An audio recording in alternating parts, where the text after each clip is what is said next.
Assalamualaikum warahmatullahi wabarakatuh. Nama saya Fitri Septiani Irawati, kelas 11 IPA 2, sekolah di SMA N 1 Bojong Soang. Di sini saya ingin menjelaskan mengenai ancaman, jenis-jenis ancaman, contoh ancaman, beserta solusi penyelesaiannya. Pengertian ancaman. Ancaman adalah setiap upaya, pekerjaan, kegiatan, dan tindakan baik dari dalam maupun luar negeri yang dinilai dan atau dibuktikan dapat membahayakan keselamatan bangsa, keamanan, kedaulatan, keutuhan wilayah NKRI, dan kepentingan nasional di berbagai aspek. Jenis-jenis ancaman di berbagai bidang meliputi bidang ideologi, bidang politik, bidang ekonomi, bidang sosial budaya, serta bidang pertahanan dan keamanan. Berikut adalah contoh kasus ancaman di bidang politik.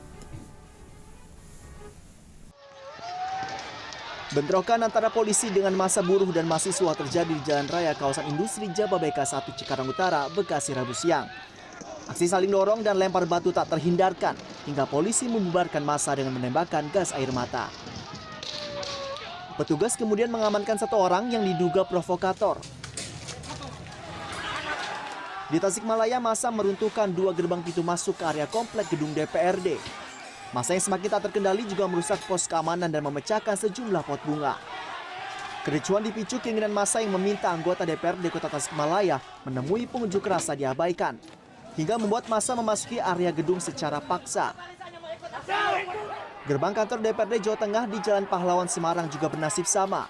Gerbang dirobohkan oleh massa gabungan mahasiswa dan buruh yang memaksa masuk untuk menyampaikan aspirasinya. Seorang anggota kepolisian Polrestabes Semarang terluka hingga harus dilarikan ke rumah sakit karena tertimpa pagar yang ambruk didorong massa. Aksi saling dorong antara ratusan anggota serikat buruh dan kepolisian juga terjadi saat para buruh yang akan melakukan sweeping ke salah satu pabrik garmen di kawasan industri Sukabumi Utara dihalangi oleh polisi. Tak puas dengan hasil sweeping, ratusan buruh kemudian turun ke jalan dan melakukan long march menuju perbatasan Sukabumi Bogor dan membubarkan diri.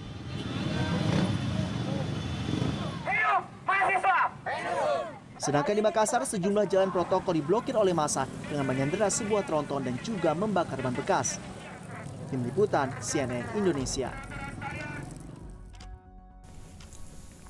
Solusi dari kasus tersebut adalah 1. Sebagai masyarakat, kita jangan sampai jadi provokator. 2. Sebagai pemerintah, kita harus memperkuat kepercayaan rakyat dengan cara menegakkan pemerintahan yang bersih dan berwibawa. 3.